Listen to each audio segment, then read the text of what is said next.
건강 365 포인트 쏙쏙. 우리가 꼭 알아야 할 부분들을 정리해드립니다. 건강 365 박광식의 건강 이야기 듣고 계시는데요. KBS 홈페이지와 유튜브, KBS 콩 그리고 팟캐스트로 서비스가 됩니다. 오늘은 위암에 대해서 서울대병원 위암센터장이신 위장관외과 양원강 교수와 함께 알아봅니다. 교수님, 위암에 대해서는 조기 발견을 강조해 주셨는데요. 위암에 진행된 정도, 1기, 2기, 3기, 4기가 이게 좀 어떻게 나눠지는지 좀 일반인들에게 쉽게 좀 물론 복잡하겠지만 그 세부적으로는 좀 그런 것들이 궁금하고요. 네. 사실은 많은 분들 그 병기에 따라서 걱정을 많이 하시는 것 같아요. 수술이 언제까지 가능한지, 어느 기수까지 가능한지 이런 네. 것들이 좀 궁금합니다. 네. 우선은 병기는 결국은 어떤 인자가 재발을 유발하는지가 병기를 설정하겠죠. 그게 암의 침윤 깊이, 두 번째가 림프절 전이. 그래서 이 두 인자에 따라서 일찍 깊이가 얕고 림프절 전이가 없으면 일길 거고 네. 깊이가 점점 깊어갈수록 또는 림프절 전이가 많아질수록 3기 까지 갈 거예요. 그리고 이제 그 이상 원격 전이, 그러니까 다른 곳으로 퍼졌을 때는 간에 가서 전이가 갔다 또는 척추 이런 골수에 갔다 또는 복막에 전이 갔다 그러면은 우리가 4기가 되죠. 그래서 거기에 따라 우리가 병기를 나누게 될 겁니다. 그리고 수술의 범위는 이미 우리가 임상 연구에서 밝혀졌는데 원격 전이 가 있는 경우에는 수술을 해주는 것이 도움이 되지 않는다. 예, 보다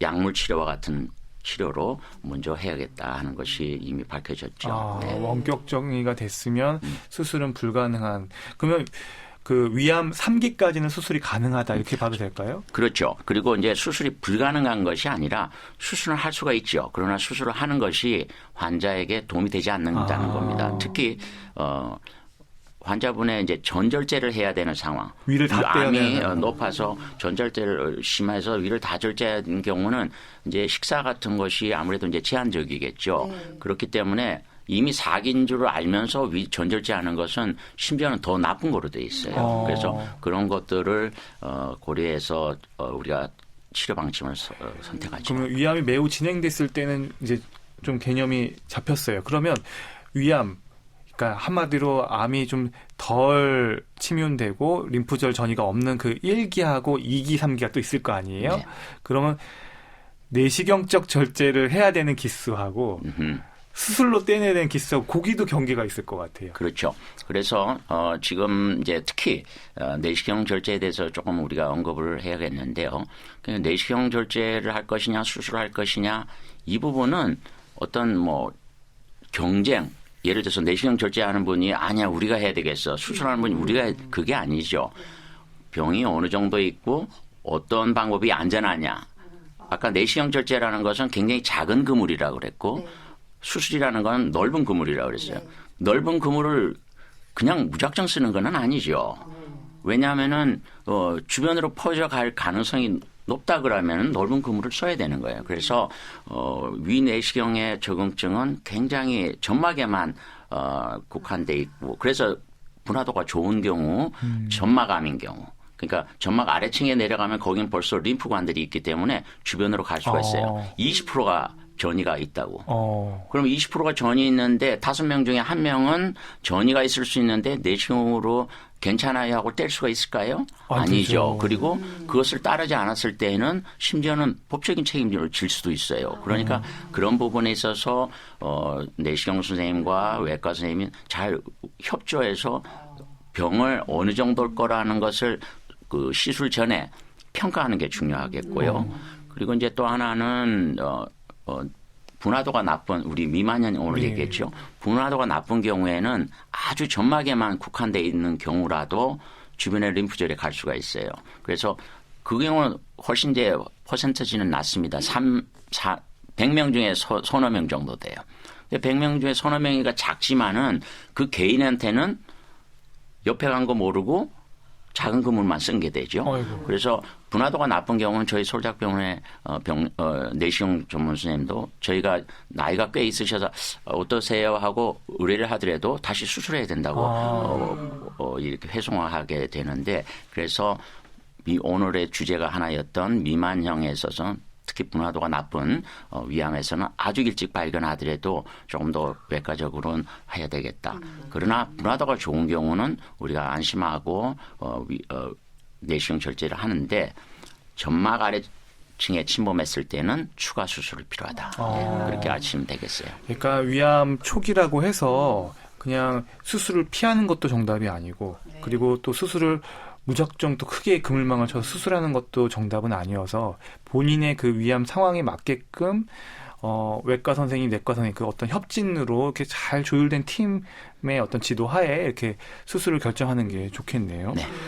그러면 이제 수술에 대한 얘기를 또 본격적으로 해보겠습니다. 그러면 이제 위암 2기, 3기가 결국은 이제 문제가 될 것 같은데요. 위암 수술도 이제 방법이 개복 배를 열고 하는 위암 수술도 있겠고 요즘 또 복강경 수술도 많이 하고 있고 요즘 또 위암도 로봇 수술을 하죠. 그러니까 로봇 수술도 있고 이게 장단점이 있습니까? 그렇죠. 우선 하나만 조금 수정하면은 지금 2기, 3기만 외과가 아니라 1기도 위암 수술을 받아야죠. 정정하겠습니다. 그런데 그 1기 중에 아주 초기인 경우에만 조기 위암인 경우에만 아니 조기 위암의 점마감. 점마감이고 분화도가 좋은 경우에만 내시경 절제를 고려한다. 네, 확실히 짚어주셔서 감사합니다. 네, 그런데 지금 복강경 또 로봇 이런 얘기 들으셨는데 우리가 위암 수술은 위를 충분히 절제하고 암이 있는 곳 그리고 그 전이가 갈 수 있는 지역의 근처에 위 근처에 림프절을 떼는 것이 위암 수술의 원칙이에요. 복강경 수술이다, 로봇 수술이다 이것은 어떤 새로운 치료 방법이 들어온 것이 아니라 어떻게 수술 부위에 가까이 가느냐, 접근하느냐의 차이죠. 개복 수술은 우리가 배를 크게 열고 육안으로 보고 수술을 하는 거예요. 그죠? 근데 복강경 수술은 배 안에다가 카메라를 넣어놓고 수술을 하는 거예요. 그래서 구멍을 여러 가지 뚫어서 기복이라고 그러죠. 배 안에다가 우리가 공기를 넣어서 안에 카메라를 넣고 보는데 그러나 수술의 범위는 똑같아요. 그래서 우리 대한복강경 위장관연구회가 우선은 외과 의사들이 자기들이 동물 실험해서 수술 술기를 충분히 익숙하게 하고 그다음에 임상 연구를 한 것이 1기 위암에서 개복 수술이 표준이죠. 복강경과 비교하는. 그랬더니 비교하였더니 차이가 없는 거로 그러나 합병증은 이제 적게 나와서 지금은 1기 위암은 거의 뭐 특별한 이유가 없으면 다 개복 수술로 합니다. 그 다음 단계가 진행위암에서는 그럼 어떨 것이냐. 그래서 진행위암에서 우리가 또 임상 연구가 클래스 2라고 그래서 두 번째 연구로 그것이 이제 종료됐는데 합병증은 더 이제 복강경에서 적고 그러나 이제 지금 그 장기 생존율에 있어서는 지금 그 분석을 종료해서 연구에 나가는데 여러분들 이제 그런 얘기 들어보셨을 거예요. 육안 수술로 눈으로 직접 보고 하는 게 더 세밀하지 카메라 넣고 하는 게 어떤 그렇지 않아요. 그러나 오히려 그 카메라를 안에서 아주 근접해서 보고 수술하기 때문에 더 세밀한 수술을 하게 되고 대개는 그래서 출혈도 적고 그런 부분이 장점이 될 거고요. 그런데 이제 로봇 수술 얘기 방금 하셨어요. 로봇 수술 그래서 제가 이제 오시는 환자분들한테 개복 수술도 가능하고 복강경 수술도 가능하고 로봇 수술도 가능합니다라고 이렇게 하잖아요. 그럼 환자분의 첫 번째 반응은 무슨 소리냐고 내가 여기 양주소한테 수술 받으러 왔지 로봇한테 수술 받으러 온 거 아니라고. 이거는 잘못 알려진 거죠. 우리 의료용 외과에서 쓰는 로봇은 그러니까 로봇 하면 자율성이에요. 그죠? 그러나 이거는 자율성이 전혀 없어. 내가 움직이는 것을 로봇이 대신해서 그대로 하는 거라서 로봇 수술이라는 단어는 잘못하면 조금 환상도 주죠. 뭔가 좋은 듯도 하고 그거보다는 원격 조정 수술이다. 그것이 더 맞아요. 같은 수술방 안에서 이쪽에서 조정하는. 실제 조정하는 분은 외과 의사 선생님이신 그렇죠. 거죠? 그래서 외과에서 진행되는 거고 일종의 복강경 수술이에요. 복강경 수술인데 그 장비가 더 굴절도 되고 그렇기 때문에 외과사에게 조금 더 편할 수 있다 하는 그런 것이 로봇 수술이고 지금까지 결과는 복강경 우리가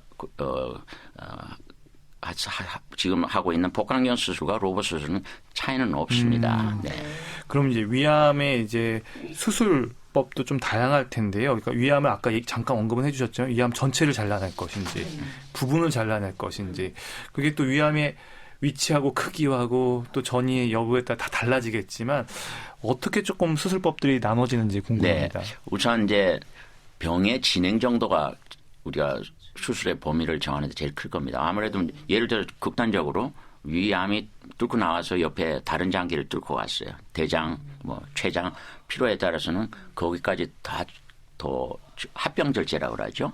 그렇게 하기도 하지만은 또 반면에 위 안에서도 병이 그렇게 많이 심하지 않으면은 우리가 첫 번째 목적은 물론 암을 제거하는 거지만 두 번째 안전하다면은 위나 또는 기능을 살려면 좋겠죠. 그래서 위치에 따라서 안전한 범위 내에서 우리가 위를 절제하고 림프절 절제도 굉장히 중요한 부분이에요. 왜냐하면 위암이 진행됨에 따라서 점점 주변으로 퍼지니까요.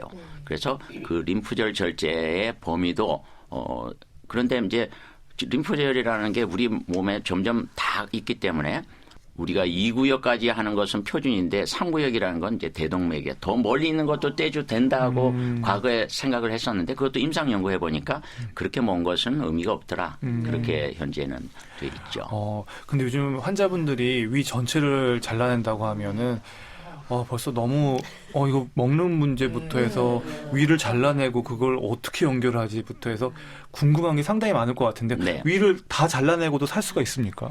네, 우리가 이제 위를 다 절제한다 했을 때 환자분들이 이제 대부분 환자분들이 굉장히 낙담을 하죠. 그리고 살리지 않았다고 역정을 내시기까지 해요. 그런데 그것은 외과 의사가 위를 남의 위라고 해서 마구 자르는 거는 그렇겠죠. 아니죠. 당연히 그렇겠죠. 다 가능한 한 환자분의 그 수술 후에 그런 암의 재발 또 증상 이런 걸 고려해서 결정할 텐데 위 전절제 받은 환자분들도 소장으로 우리가 위 역할을 하게 해놓기 때문에 대부분 그리고 외래에서 위 전절제 받은 환자들이 20%인데 옆에 다른 환자들이 누가 위 전절제 받았는지 대개는 잘 몰라요.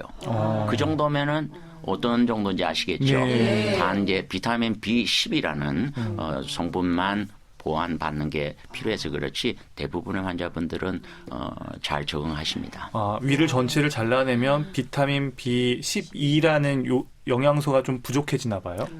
그 영양소를 흡수하는 인자가 위에서 분비되거든요. 근데 위가 없어졌으니까 이거를 입으로 먹는다 하더라도 흡수가 안 되겠죠. 그러니까 이것을 2달에 한 번 정도씩 주사로 보완을. 주사라는 건 예방주사 같이 조그맣게 맞는 거예요. 그렇게 네. 보충한다. 네. 그런데 요즘엔 또 이렇게 위를 전체를 절제하기도 하지만 최대한 좀 위를 또 보존하려는 노력들도 있다면서요. 네.